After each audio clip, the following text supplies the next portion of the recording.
오늘 나눌 말씀은 에베소서 4장 13절에서 16절까지 말씀입니다.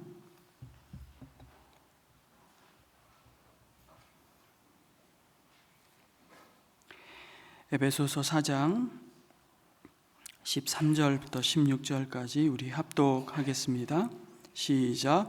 그리하여 우리 모두가 하나님의 아들을 믿는 일과 아는 일에 하나가 되어 온전한 사람이 되어서 그리스도의 충만하심의 경지에까지 다다르게 됩니다. 우리는 이 이상 더 어린아이로 있어서는 안 됩니다. 우리는 인간의 속임수나 강교한 술수에 빠져서 온갖 교훈의 풍조에 흔들리거나 이리저리 밀려다니지 말아야 합니다.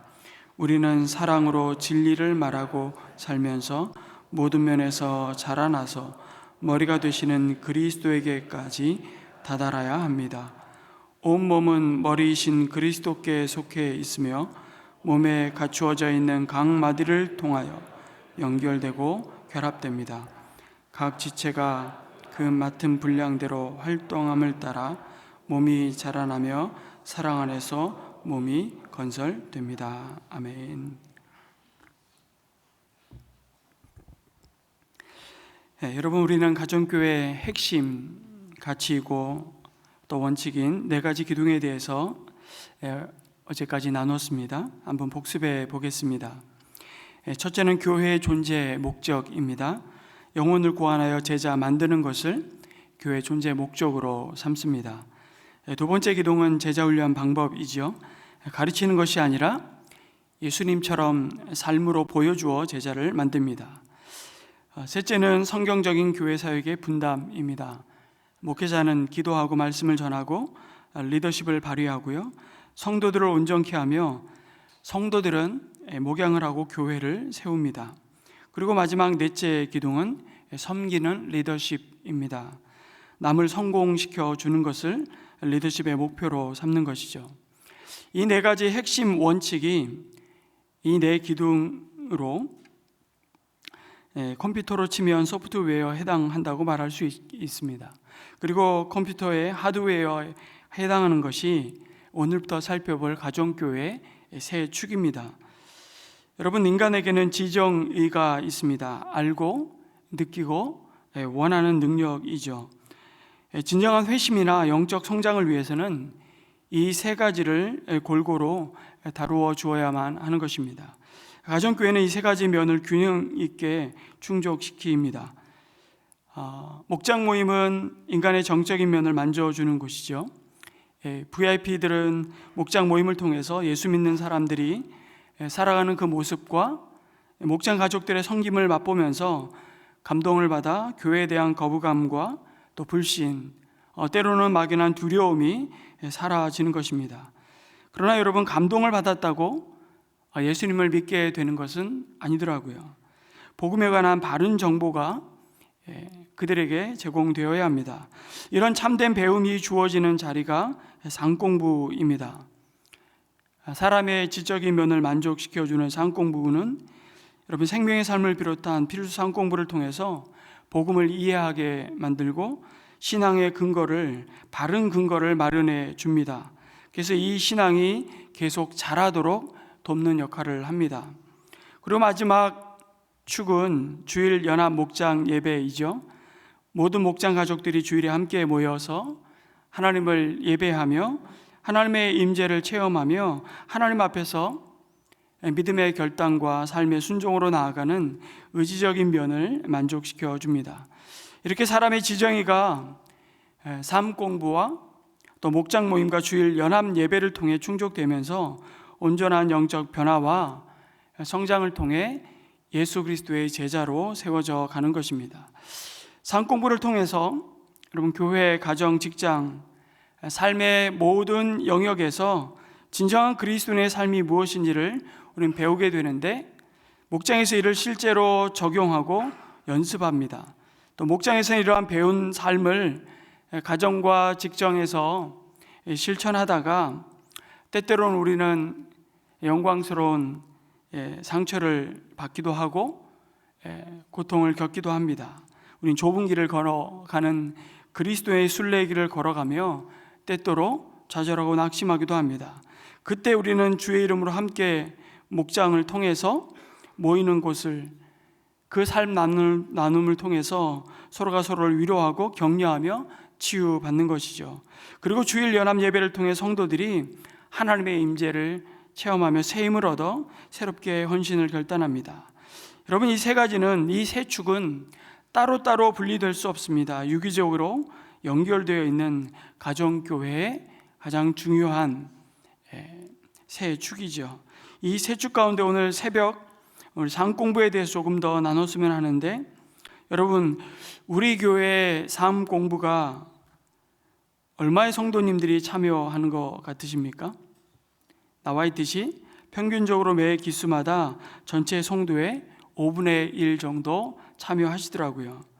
물론 더 많은 삶 공부반이 준비가 되어서 모든 성도님들의 형평과 참여가 가능한 시간을 편성하면 더 참여율이 높아질 수도 있을 겁니다. 그러나 그보다 더 우리가 고민해 봐야 할 점이 있습니다. 그것은 삶 공부의 자리에 우선순위를 두고 참여하시는 분과 그렇지 않은 성도 사이에 부익부 빈익빈 현상이 아닐까 싶습니다. 늘 삶 공부를 통해 자신의 영적 성장을 기대하며 참여하시는 분들은 늘 참여하시는 반면에, 삶 공부의 자리에 아예 참여를 안 하시는 분은 계속 주님을 더욱 알아가는 성장의 자리를 미루시거나 신앙생활의 우선순위에서 밀려 있다는 것입니다. 그리고 많은 경우 주일 예배의 자리에 나오는 것만으로도 나는 충분하다고 생각하시죠. 한마디로 여러분, 영적 빈부격차가 있습니다. 여러분, 우리는 사는 형편의 빈부격차의 문제를 해결해 보려고 온 나라가 머리를 싸매도 해결 못하고 있습니다. 앞으로도 해결 못할 겁니다. 제가 예언합니다. 그것이 죄인된 인간이 만든 병들고 파괴된 세상의 시스템 아래 살아가는, 사실은 죄의 열매입니다. 하나님은 모든 인생이 풍족하게 살도록 언제나 공급하셨습니다. 지금 우리가 재배하는, 생산하는 식량만으로도 굶주리는 인생이 나오면 안 되는 것이죠. 그런데 진짜 우리가 경계해야 할 것은 영적 빈부격차입니다. 왜 이게 무서운 줄 아십니까? 성도로 하여금 예수님의 복음이 가져온 그 생명의 기쁨과 부유함을 맛보고 그리스도 예수 안에서 내가 얼마나 존귀한 하나님의 자녀로 받아들여졌는지 그 확신을 갖지 못하게 만듭니다. 그 확신에서 나의 자존감을 갖게 만들지 못하게 하죠. 자꾸 우리는 뭔가를 하고 이루어서 주님께 사랑받을 만한 뭔가를 해야만 용납되는 존재인 것처럼 종교생활하게 만들기 때문입니다. 그러면 여러분, 우리는 신앙생활을 끊임없이 하나님과 딜하려고 합니다. 하나님, 내가 주님을 위해 이만큼 봉사하고 이만큼 헌금하고 이만큼 뭔가를 이뤘으니 나 좀 잘 봐달라고. 여러분, 그 모든 헌신이 결국 나를 위해서 한 거지 주님을 위해 한 것은 아니었습니다. 근데 그 삶이 얼마나 피곤한지 모릅니다. 여러분, 우리는 삶 공부를 통해서, 그래서 계속해서 말씀의 바른 복음의 거울에 우리 자신과 우리의 삶과 우리의 믿음을 비춰보지 않으면 여러분, 자연스럽게 옛사람의 방식과 습관과 가치와 태도로 되돌아가게 되어 있습니다. 그러다가 한번 크게 꽝 하고 넘어지면 신앙이고 교회고 예배이고 뭐 다 필요 없다고, 얼마나 나자빠지기 쉬운 존재들인지 모릅니다. 그래서 에베소서 4장 오늘 14절 15절은 우리에게 권면하는 것입니다. 우리는 이 이상 더 어린아이로 있어서는 안 됩니다. 우리는 인간의 속임수나 간교한 술수에 빠져서 온갖 교훈의 풍조에 흔들리거나 이리저리 밀려다니지 말아야 합니다. 우리는 사랑으로 진리를 말하고 살면서 모든 면에서 자라나서 머리가 되시는 그리스도에게까지 다다라야 합니다. 성도 여러분, 그리고 우리가 경계해야 될 것이 또 있죠. 영적 매너리즘에 빠져서 더욱 주님을 알아가는 훈련의 자리로 나오기를 주저한다면 어느새 우리는 우리 신앙생활이 참 무기력해지고 더 나아가 죄에 대해서, 의에 대해서 무감각해지는 것입니다. 이것이 결국 우리의 믿음과 삶이 예수님의 삶을 닮아가는 제자로서의 성장을 멈추게 하고 제자리 걸음만 하게 만드는 것입니다. 가장 무서운 신앙의 적은요, 바로 익숙함의 자리에 계속 머물러 있는 것입니다. 이 영적 매너리즘은요, 나는 다 안다는 겁니다. 난 더 이상 훈련받을 게 없다는 것이죠. 여러분, 주님 앞에 서는 날까지 경건의 훈련에 있어서 졸업은 없습니다. 우리가 육신을 입고 이 땅을 순례자로 살아가는 한 말입니다. 그래서 우리 신앙생활이란 뭐냐? 사실은 일생 동안 달리기 하다가 가는 겁니다. 꼬리니 없습니다. 이걸 알고 있어야 합니다. 그래서 저는 성도님들을 바라볼 때 지금 어디에 와 있느냐 하는 것보다 이 사람이 지금 계속 경주하고 있느냐, 뛰고 있느냐 아니냐 하는 것을 굉장히 중요하게 바라보게 됩니다. 두 사람이 만약에 서로의 관계에 갈등이 있으면, 여러분, 이거는 주관적이긴 하지만 제가 누구 편을 들어주고 싶으냐 하면 지금 뛰고 있는 사람 편을 손들어주고 싶습니다. 여러분들도 중요한 것은 지금 뛰고 있기만 하면 되는 것입니다. 잘 믿어보려고, 예수님을 닮아보려고, 물론 보기에는 아직도 멀었고 때로는 아직도 너무나 미성숙할지 모르지만 괜찮다고, 뛰고 있기만 하면 된다고 하나님은 그렇게 그 한 영혼을 바라보고 계시는 것이죠. 여러분, 생명의 산 공부를 제가 가르치는데요, 제 자신이 매 학기마다 부어주시는 은혜가 그렇게 다르고 늘 새롭고, 그래서 제가 생명의 산 공부를 수십 번을 인도하면서도 인도할 때마다 제 자신이 받는 은혜가 있고 기대가 있고요, 설레임이 있습니다. 하물며 나는 다 안다고요? 아니, 제가 생명의 산 공부를 한 13주 마치고 나면요, 한 성도들이 10%를 소화했을까? 그런 의문이 들 때가 있습니다. 여러분, 산 공부의 첫 과정인 생명의 산 공부의 목표가 혹시 뭔지 기억하십니까? 첫째는 믿지 않는 사람들은 예수님을 영접하도록 하고요, 이미 예수님을 영접하고 믿는 사람들에게는 구원의 확신을 심어주는 것입니다. 두 번째가 이겁니다. 스스로 성경이 있는 능력을 배양해 주기 위해서 성경 해석의 원리를 가르칩니다. 마지막이 성경에 관한 전반적인 질문에 답을 주는데요, 여러분, 생각을 가만히 해보면 사실 이 목표들은 우리가 평생 주님 앞에 서는 날까지 씨름해야 되는 훈련입니다. 여러분, 이 땅의 순례자의 길을 걸어가면서 우린 끊임없이 나침반을 주목하며 방향을 잃지 않게 만드는 것이 바로 이 산공부이죠. 그런데 다 끝냈다고요? 그 둘 중에 하나입니다. 교만하시거나 아니면 죄송합니다, 게으르거나, 이도저도 아니면 제일 두려운 상태인데요, 영혼의 깊은 잠을 자고 있거나. 여러분, 다시 정리해 봅시다. 산공부를 왜 해야만 할까요? 교회는 그리스도의 몸이기 때문에 그리스도와 그분의 소원을 알아야 합니다. 예수님과 그분의 소원을 알기 위해서는 산공부를 하지 않을 수 없습니다. 다시 말해, 교회의 존재 목적인 제자를 만들기 위해서 주님은 가르쳐 지키게 하라고 명령하셨죠. 사실 예수님 자신이 설교자 이전에 교사셨습니다. 그래서 항상 가르치셨죠. 그래서 참 교회에 오면 너무나 많은 가르침이 있고 배움이 있기에 교회를 한자로 가르칠 교자에 모일 회자로 썼는지 모르겠습니다. 굉장히 한편으로 보면 한 가지만 너무 강조한 면이 있기도 한데요, 그만큼 여러분, 우리가 예수님의 하나님의 소원을 교회를 향하신, 교회인 우리 한 사람 한 사람을 향하신 하나님의 마음을 알아가는 것은 하나님의 말씀을 통해서 하나님이 누구신지 드러내 보여주신 만큼 우리는 하나님을 알게 되고 그 자리로 나아가는 것은 우리의 신앙을 바른 복음 위에 세우는 가장 중요한 자리라는 사실입니다. 그게 우리가 놓치지 말아야 할 은혜의 자리이죠. 그래서 가르쳐 지키게 하라는 이 예수님의 명령에 순종하여서 사도들은 가르쳤고 초대교회 성도들은 열심히 배웠습니다. 사도행전 2장 42절에 보니까 이렇게 되어 있더라고요.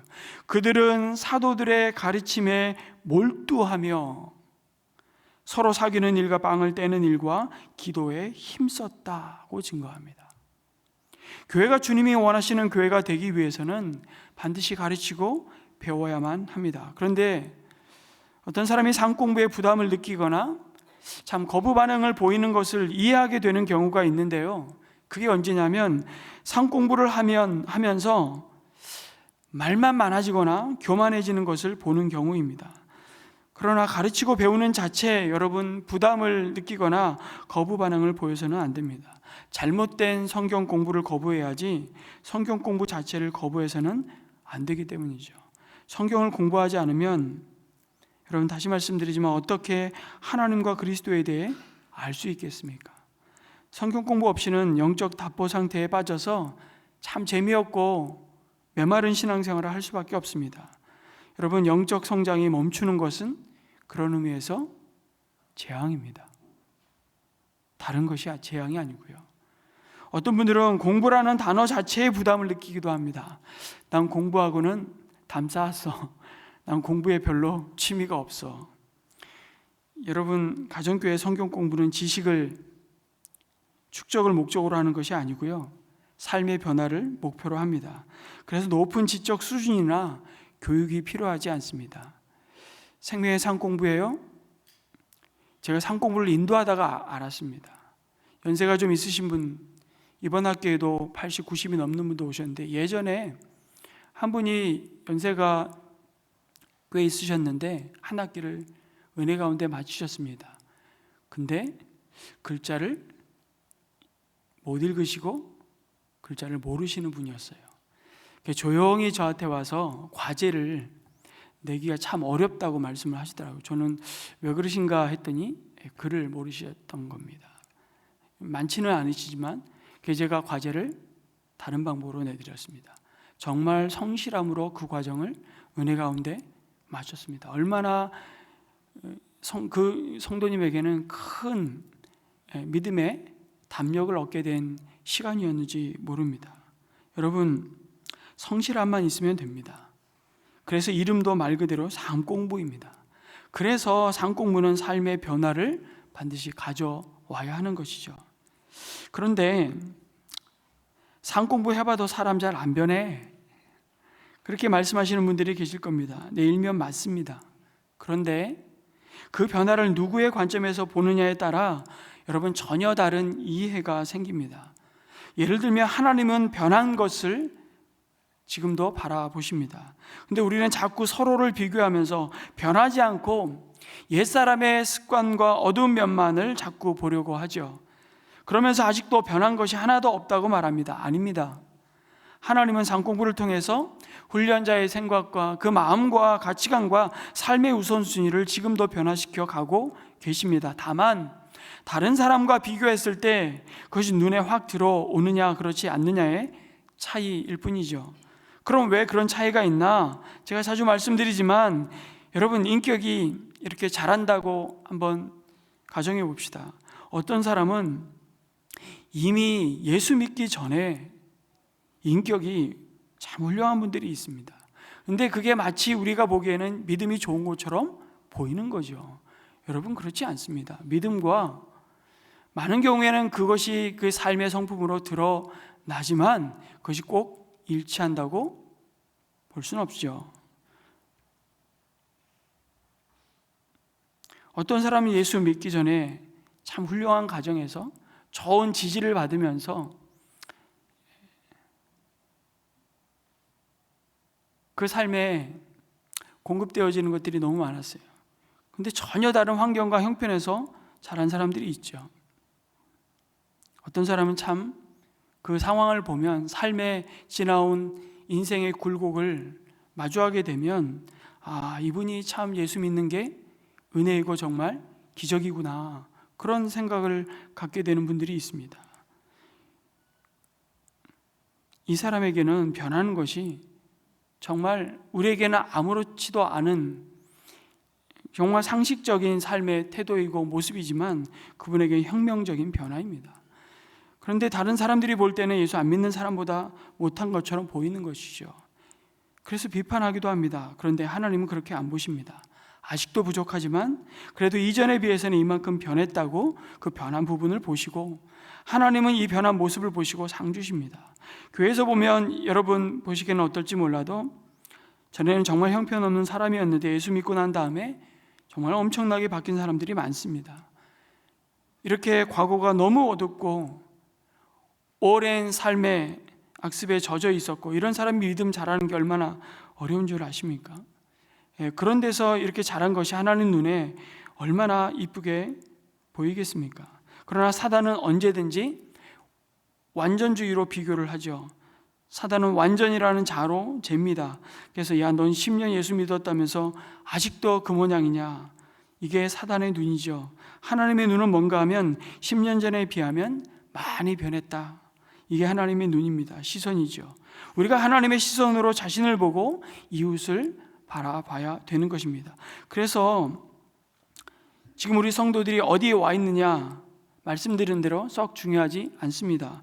얼마나 열심히 뛰고 있냐만 보는 것이죠. 하나님이 그런 눈으로 우리 한 사람 한 사람을 보시니까요. 각 사람마다 그래서 변하는 속도가 다르기 때문에 오는 우린 착시 현상을 대단히 조심하셔야 됩니다. 여러분, 상공부는 인간의 지적인 부분을 하나님의 말씀으로 새롭게 변화시키면서 동시에 그 상공부를 통해서요, 우리를 섬기는 사람으로 또 만듭니다. 상공부를 마쳤는데 오히려 더 이전보다 더 지적하고 가르치려고만 하면 뭔가 상공부를 잘못하셨거나 다시 하셔야 합니다. 상공부를 끝내고 나면 우리의 신앙은 그 상공부 이전보다 이후 분명한 변화는 섬김의 자리에 더 내려가 있는 자신의 모습을 보는 겁니다. 경건의 살 공부를 끝날 무렵에 한 성도님이 수료하는 것을 굉장히 기뻐하면서도 아쉬움을 표현하셨습니다. 그 아쉬운 이유를 우리 인도하시는 목사님이 들었을 때 기분이 무척이나 묘했다고 나누었는데요. 왜냐하면 성도님의 아들의 입에서 나온 이야기 때문이었습니다. 아빠가 아이들에게 아빠가 이제 곧 경건의 삶을 수료하게 되었다고 말을 한 것입니다. 아이들의 반응을 여러분 한번 상상해 보십시오. 아마도 수료를 하든 중도 포기를 하든 대체로는 많은 관심이 없습니다. 축하한다거나 수고했다는 말 한마디 들었다면 다행이라고 생각합니다. 그런데 이 아들은 아빠에게 상공부 안 끝나고 계속 했으면 좋겠다고 말을 하는 것입니다. 아빠가 너무나도 많이 달라졌기 때문이죠. 평소에 안 하시던 기도도 자기에게 해주시고, 그 경건의 상공부에 다 과제로 있거든요. 훈련의 과정으로. 바로 화내던 모습은 온데간데 없고 자기 말을 잘 들어주는 아빠가 자기는 너무 좋았다는 것입니다. 근데 상공부 끝나면 다시 본래의 아빠 모습으로 돌아갈까 봐 그 상공부의 시간을 통해 달라진 아빠의 시간이 너무나도 좋았던 것이죠. 더 좋은 아빠의 모습으로 나아진 아빠로 변할 것을 아이는 기대하는 것입니다. 그러면서 그 상공부가 여러분 한편으로 보면 신앙의 전수가 일어나는 중요한 통로로 나를 다듬으시고 관계를 다듬으시고 새롭게 하시는 신앙의 전수가 일어나는 통로로 쓰임 받는 것입니다. 여러분, 다음 세대를 잘 키우는 가장 확실한 방법은 내가 먼저 하나님의 좋은 자녀로 자라는 겁니다. 내 자녀가 하나님의 사람으로 반듯하게 서기 원하신다면 내가 먼저 하나님의 성숙한 자녀로 자라가야 합니다. 여러분, 절대 늦지 않았습니다. 그러나 더 늦어서는 안 됩니다. 그리고 믿음은 가르침으로 배워지는 것이 아니라 사람은 본대로 배웁니다. 아이들도 보는 대로 배웁니다. 한 땀 한 땀 수놓은 당신이 오늘 걷는 그 발자국이 여러분 후손들이 걸어갈 길이 될 것입니다. 여러분 후대가 헷갈리지 않는 믿음의 길을 걷게 하려면 오늘 부모 세대인 저와 여러분의 삶을 살피고 진지하게 말씀 위에 세우며 그 말씀 가운데 우리의 삶을 조정해야 할 필요가 있는 것이죠. 주님은 우리를 바로 그 자리로 초대하십니다. 바로 상공부의 자리입니다. 여러분 1년에 꼭 한 가지 상공부에 참여합시다. 아멘이십니까? 1년에 꼭 한 가지 상공부에 참여합시다. 그러려면 아마 우리 교육자들이 한 반 인도하는 거 2반, 3반 해야 될지도 모르겠습니다. 그런데 교육자들은 너무 행복할 겁니다. 정말 대기하는, 여러분 제가 어제 제 딸하고 점심, 우리 1대1로 점심 식사를 했는데요. 어디 중국집을 갔어요. 대기 번호가 20번이더라고요. 무슨 중국집이. 예하랑이라는 중국집인데요. 선정까지 하네. 제가 그걸 보면서 야, 우리 상공부하면서 대기 번호 이렇게 표를 주면서 기다리시라고, 이런 날이 오면 얼마나 좋을까 생각을 해보게 됩니다. 여러분 혼자 경건의 훈련을 물론 잘 하시는 분들이 있습니다. 귀한 믿음이죠. 혼자서도 성경을 꾸준히 통독하시고요, 매일 큐티로 경건의 시간을 통해 하나님 앞에 1대1로 예배의 자리로 나아가는 참 거룩한 습관을 가지신 분들이 참 많습니다. 제가 저희 교회 이 매일 성경 판매되는 부수만 봐도 압니다. 교회 성도 수 대비 저희 교회가 판매되는 큐티 책이요 엄청 많이 팔리는 교회입니다. 사실은 참 감사하죠. 그런데요, 상공부에 함께하는 것의 유익을 말씀드리겠습니다. 나의 영적 울타리로 주신 공동체가 여러분 나를 세상의 유혹과 영적 교만으로부터 지켜주기 때문입니다. 홀로 신앙 너무 위험합니다. 그리고 상공부의 목적은요, 제자를 삼기 위한 중요한 은혜의 자리입니다. 그 자리를 외면하면 우리는 주님의 몸의 지체로 함께 하나님의 성전으로 지어져가는 영광을 조금밖에 누리지 못하는 겁니다. 또한 제자를 만들라고 하신 신앙의 전수가 일어나지 않습니다. 오늘 에베소서의 말씀은 교회의 머리가 되시는 그리스도에게까지 자라가라고 말씀하시면서 그 대상이 누구라고 말씀하시죠? 나 개인이 아니라 우리라고 거듭 말씀하십니다. 우리는 그리고 16절은 이렇게 결론적으로 말씀하시죠. 온몸은 머리이신 그리스도께 속해 있으며 몸에 갖추어져 있는 각 마디를 통하여 연결되고 결합됩니다. 각 지체가 그 맡은 분량대로 활동함을 따라 몸이 자라나며 사랑 안에서 몸이 건설됩니다. 여러분, 이 믿음의 비밀을 아는 분들이 믿음이 어린 목원들을 위해서 일부러 상공부에 함께 참여하는 성도님들을 가끔씩 보게 됩니다. 그걸 볼 때마다 이보다 더 귀한 섬김이 또 있을까, 참으로 귀하다는 생각을 종종 해보게 됩니다. 성도 여러분, 올 새해 우리 모두가 하나님의 아들을 믿는 일과 아는 일에 하나가 되시고 온전한 사람이 되어서 그리스도의 충만하심의 경제까지 다다르게 되시기를 주님의 이름으로 축원합니다. 아멘.